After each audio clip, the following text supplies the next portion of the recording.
Right now, Britain is sending troops to Ukraine and mobilizing air forces. Everything has been decided in London. Ukrainian forces have breached the Russian defenses. This battle lasted 6 hours. A whole Russian convoy was wiped out. Pokrovsk, an unexpected strike in Ukraine. Unique footage of real combat. Russia is urgently exploding all over. An important oil refinery is in ruins. These footage is just shocking. All of this is coming up next in our segment, Hotspot. Breaking news. Britain is ready to send troops and mobilize its air forces. The United Kingdom is stepping up its support for Ukraine, but under what conditions? The country's Prime Minister, Keir Starmer, shocked everyone. What demands has London made, and what does this mean for the future of the war? Let's break down all the details of the urgent statement. The UK has stated its readiness to deploy ground troops and air forces in Ukraine in the event of a ceasefire. At a joint press conference with US President Donald Trump, Prime Minister Keir Starmer noted that, in his opinion, this is the only way to ensure lasting peace. We discussed the plan today. The United Kingdom is ready to send troops and get planes in the air to support the agreement, working together with our allies because this is the only way for peace to last. We must do everything right. There can't be peace that rewards the aggressor. History should be on the side of the peacemaker, not the aggressor. After all, Ireland and Switzerland are ready to send their troops to Ukraine. In addition, the Baltic and Northern European countries, as well as Germany and France, have agreed to deploy their contingents. There is a common opinion that to guarantee a ceasefire, European troops need to be deployed to Ukraine. The United Kingdom, Germany, and France are already ready for this, while other EU member states will also contribute. These troops will arrive after the ceasefire to ensure compliance with the ceasefire. But if we want the ceasefire to be upheld, we need support from the US. However, the US apparently will not guarantee that the American side will come to the aid of potential British peacekeeping forces in Ukraine in the event of renewed Russian aggression. According to Donald Trump, British troops in Ukraine will be able to take care of themselves. If the British are in Ukraine and they are attacked, I have always believed that the British do not need much help. They can take care of themselves, and very well. At a press conference with Starmer and Trump, the British Prime Minister also announced that representatives of 18 European countries would gather in London to discuss, among other things, a peace agreement for Ukraine. According to the office of the UK Prime Minister, the summit, which will take place on March 2nd, will build on the results of 2 emergency meetings in Paris, organized by French President Emmanuel Macron in mid-February. The Prime Minister is using the summit to promote European actions regarding Ukraine, signaling our collective unwavering support for ensuring a fair and lasting peace and a long-term agreement that will guarantee Ukraine's future sovereignty and security. According to a statement from the Office of the Prime Minister of the United Kingdom, reported by the French press agency. The venue for discussing a possible peacekeeping mission in Ukraine will also be an extraordinary summit of the European Union. It will take place on March 6th. Ukraine will be represented at the summit by President Volodymyr Zelensky. It's important for us to exchange views on how to further support Ukraine and what principles we should adhere to in the future. The EU and its member states are ready to take on more responsibility for the security of Europe. Therefore, we must be ready for a possible European contribution to the security guarantees that will be necessary to ensure lasting peace in Ukraine. From the invitation letter of the President of the European Council, Antonio Costa, to the participants of the summit. The authorities of the United Kingdom and France are developing a plan to deploy up to 30,000 soldiers in Ukraine, but such a number of European troops is insufficient, said Roman Kostenko, the Secretary of the Defense Committee of the Ukrainian Parliament. Today, Ukraine is negotiating with foreign partners about the future military contingent that will monitor a potential ceasefire. This contingent will not only be present at key infrastructure sites, but will also patrol the air and maritime space. We believe that if our partners and allies are discussing the possible deployment of these contingents to ensure long-term peace and security, in Ukraine it's also quite possible to talk about the protection of Ukrainian airspace, particularly through the patrolling of our allies and partners with their aircraft. The spokesperson for the Ministry of Foreign Affairs of Ukraine also emphasized the need for a stronger presence in the Black Sea, as Russia, according to him, does not abandon its intentions to violate freedom of navigation. This battle lasted a hellish 6 hours. In the special operations, a whole column of the Russian army was destroyed. Enemy armored personnel carriers and tanks are burning. The Russian infantry was torn to shreds, and some of Putin's soldiers had to be smoked out of their trenches. Exclusive footage of real combat. But that's not all the bad news for Putin's army. After all, the armed forces are accumulating equipment at the border with the Bryansk region. What could this mean for the occupiers? All the details are in the report.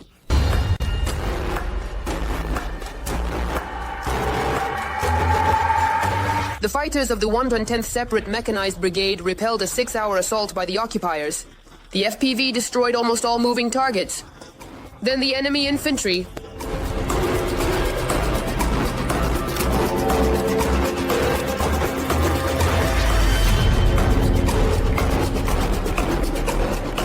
and the fighters of the same brigade are wiping out 2 enemy columns from Ukrainian soil.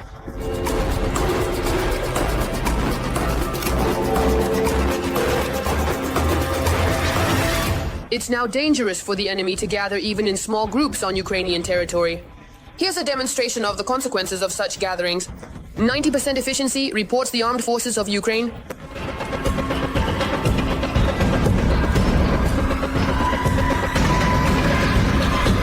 -4 BMPs and a tank, as well as 1 truck. They were destroyed while attempting to break through the defense in the Kharkiv region.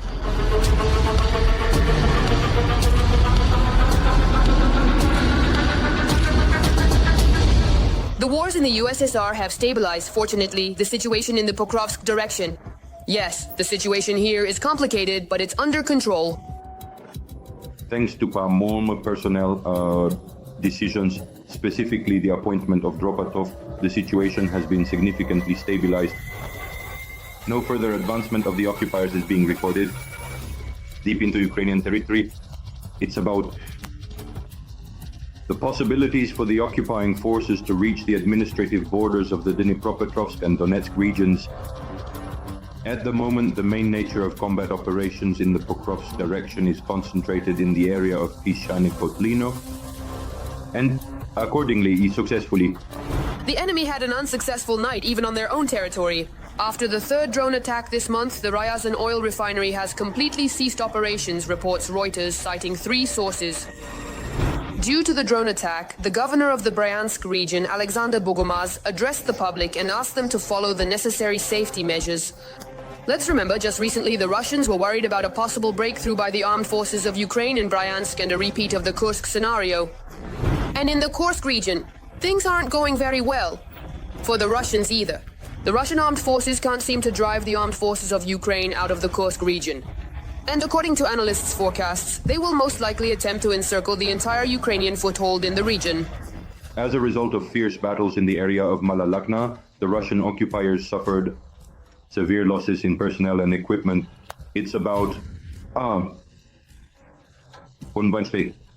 155th Marine Brigade, namely about the unsuccessful assault on the positions of the armed forces of Ukraine, when the tank columns ammo of the Russian occupiers tried to break through the positions of the armed forces of Ukraine under red banners. It's about the possibility of directly establishing control over. The logistical component of the Ukrainian Defense Forces involves the supply of ammunition and conducting rotations. Personally, about the number of wounded from the Kursk region, we're talking about the Sudzhan district, which is under the control of the Ukrainian Defense Forces in the Sumy region. Opinion leaders are urging Ukrainians to support the armed forces of Ukraine and to rely only on their army. Right now, the armed forces of Ukraine have launched a counterattack. Our warriors are breaking the enemy's plans in Donbassy. Ukrainian fighters carried out a successful operation. This pushed the Russians even further away from the important road, Pokrovsk-Dnipro. Hot footage that you can't miss. All the details are coming up next. Russian troops tried to advance to the southern outskirts of Pokrovsk in the Donetsk region. However, the Ukrainian Defense Forces did not allow this. Moreover, the warriors assured that they managed to push the occupiers even further away from the important road. Pokrovsk-Dnipro as a result of the counterattack. At the tactical level, this is very important. We're counterattacking there. We're trying to, let's say, to cut off that hedgehog, that wing, which the enemy has formed to bypass Pokrovsk from the west. So between Pokrovsk and the border of the administrative city region, right now all these counteroffensive activities are happening. They are aimed at stopping the movement that the enemy has planned, specifically in the western direction from Pokrovsk, with the aim of encircling it. According to the General Staff of the Armed Forces of Ukraine, since the beginning of the day, Ukrainian warriors have repelled 13 attacks from the occupying army. Pokrovsk, Grishino, and Leontovichi were subjected to airstrikes by the Russians. In addition, the enemy attacked the defensive positions of the Ukrainian troops 12 times. In the Toretsk direction, for example, in Turkish, In the Toretsk direction, the enemy, with the support of aviation and artillery, attacked Ukrainian positions near Krymske, Dakhne, and in Toretsk. The enemy carried out airstrikes on Konstantinivka and Toretsk. The occupiers tried to transfer personnel using vehicles and armored equipment, but they lost a tank and 2 vehicles. The defense forces continue to hold back the onslaught of the Russians, destroying the superior enemy forces. 4 more times, Russian occupiers attempted to break through in the Novopavlivka direction, but were stopped by Ukrainian defenders. Video of the defeat. In one of these attacks, the warriors posted online, noting that they not only burned Russian armored vehicles, but also eliminated enemy personnel. Russian occupiers are throwing huge forces in an attempt to break through the defense of the paratroopers in Donbas, but they are only adding to the graveyard of their failures. As a result, Russian tanks, armored vehicles, motorcycles, and enemy personnel have been eliminated. From the message of the 79th Separate Air Assault Tavria Brigade of the Armed Forces of Ukraine on Facebook. Also, according to the General Staff of the Armed Forces of Ukraine, the operation in the Kursk region is ongoing. Since the beginning of the day, the Russian army has made 22 unsuccessful attempts to storm the positions of the armed forces of Ukraine. The General Staff noted that Ukrainian forces continue to wear down the enemy along the entire line of combat confrontation, and in the rear... Urgent, a powerful video battle. An entire platoon of occupiers was destroyed in one go. Unique footage of the elimination of Russian soldiers in Donbas. But this is just the beginning. The south of Russia is on fire. More than 40 strikes on the port of Krasnodar Krai. And in Crimea, the night turned into a real nightmare for the occupiers. What happened? All the details in our story. A masterful job of eliminating the enemy. The armed forces of Ukraine repelled the assault of Russian troops in the occupied direction. Drone pilots carried out precise strikes on enemy equipment, depriving the occupiers of several armored vehicles.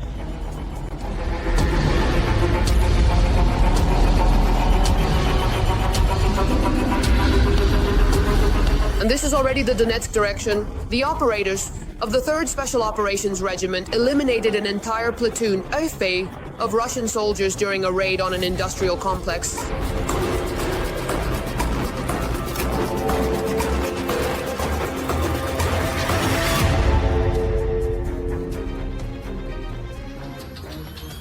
At first, the drones were responsible for eliminating the enemy, detecting and destroying the Russians, both in the shelters and in the buildings where they were hiding. The second stage involved the direct participation of the military in the raid carried out by the group in the industrial zone.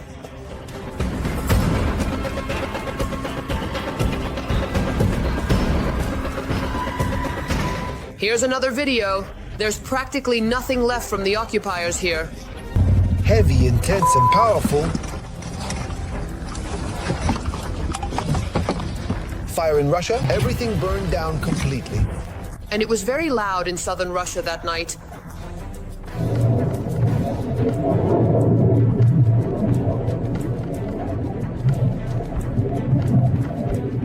The Russians are howling that this was the largest drone attack ever. At Sochi airport, they even implemented a carpet plan. Something will burn out later. My windows at home were shattered in the bushes. Nothing is left. Not funny. Look, in the yard there's a mess. At least 10 explosions were heard in Anapa. And about 40 explosions were counted over the seaport in Tuapse, Krasnodar Krai. A fire has started there. They didn't shoot it down. Steps.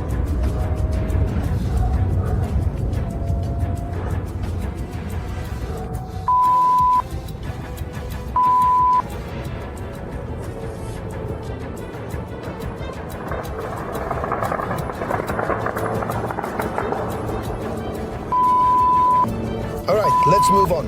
Russian Ministry of Defense reports 128 Ukrainian drones destroyed air defense systems. According to the head of the Lono Intelligence Department of the Ukrainian Ministry of Defense, the range of Ukrainian drones exceeds 2,000 kilometers. I should note that the bases of strategic bombers were also hit by Ukrainian drones, specifically the Olenievo airfield in the Murom region. The geography of the strikes is remarkable. This is up to 6 subjects of the Russian Federation This indicates an expansion in the geography of the strikes and improvements in the tactical and technical characteristics of Ukrainian UAVs in terms of target range and the main combat part, and accordingly there is no capability of Russian air defense systems to counter external threats. At this time, Russian troops are unable to drive the Ukrainian armed forces out of their territory in Kursk. Day 4, so we won't be able to advance any further. We can't get any further that way. According to some reports, occupiers plan to encircle Ukrainian foothold in Regent. The main task of the Russians is to cut off the material and technical supply. Ukrainian defense forces are concentrated in the Kursk region. This is precisely related to the attempts of flanking strikes directly and on the positions of the Ukrainian defense forces and attempts to reach the main logistical components connecting the Sumy region of Ukraine with the Sudzhansky district of the Kursk region. But there is no talk of tactical successes on the Russian side at the moment. Grounds. Nevertheless, in Russia, they are claiming that the occupiers are advancing in the village of Pogribki. An analyst from the Bild publication, Julian Rebke, allegedly found a video showing Russian soldiers raising a flag in the middle of a destroyed settlement. But this information is not true. There is no more gasoline. Urgent explosions across all of Russia. Since the beginning of this year, Ukrainian defenders have successfully attacked almost 30 times. Large fuel and energy facilities in Russia, which supply fuel for Putin's army. How have all these attacks on oil refineries affected the combat capability of the occupiers? Let's figure it out. Novoshakhtinsk oil refinery, Tuapse oil refinery, the Druzhba oil pipeline. This is far from a complete list of oil refining facilities in Russia that have been attacked by Ukrainian drones and missiles in 2024. Last year, there were over 80 attacks on oil refining facilities and fuel depots located in Russia, annexed Crimea, and the occupied territories of Ukraine. Beginning 2025 has become even more nightmarish for the industry that directly finances the war of the Russian Federation in Ukraine. The number of attacks has only increased. Quantity refineries, well, factories, the ones that have been struck by our means, drones and strikes, make up half of the refineries. That is, if we would have been able to suppress them instead of, well, to damage. Yes, to damage, that was actually the case, more than 50%. So Dion, our chosen path is the right one. This brought it to 14%. Decrease in production. Since the beginning of 2025, the ISWA has attacked at least 27 fuel and energy facilities in 16 regions of Russia. The most strikes on refineries have occurred in the Krasnodar region, with at least 5 shellings. Objects in Bryansk, Belgorod, Nizhny Novgorod, Smolensk, Volgograd, Rostov and Kaluga regions also came under fire. In the Saratov, Ryazan, Osynoriol, Voronezh, Astrakhan, Samara, Tula regions and the Republic of Tatarstan.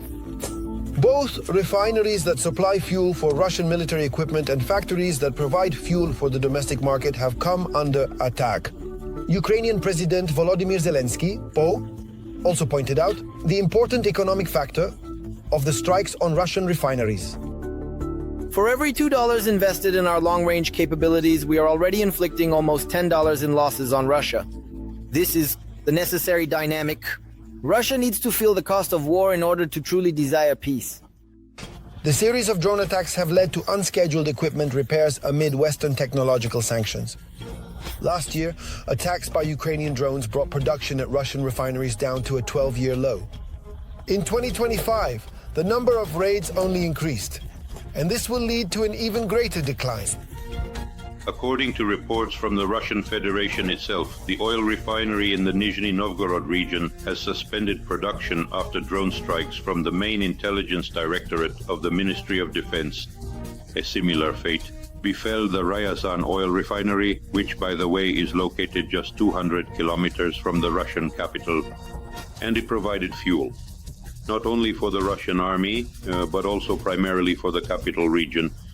the Ukrainian side can have a significant impact not only on the economic potential of the Russian Federation, but also, first and foremost, disrupt the logistics of the occupying forces.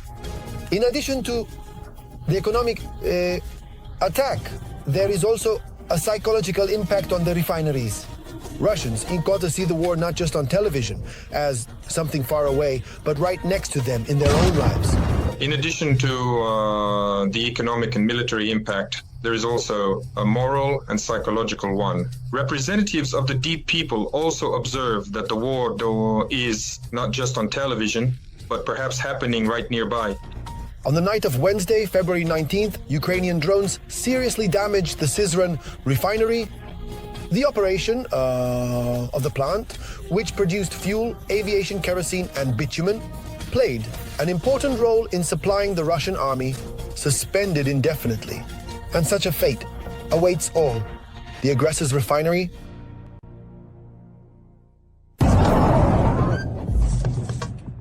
Russia is on fire. The Ministry of Defense of the aggressor country stated that on the night of January 24th, around a dozen regions of the Federation, including Moscow and the temporarily occupied Crimea, were attacked by 121 drones.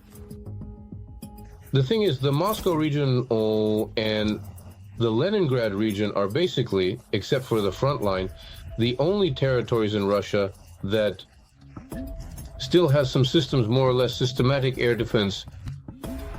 More or less, everything else is already on the line at the LBC, at the LBS, or rather, and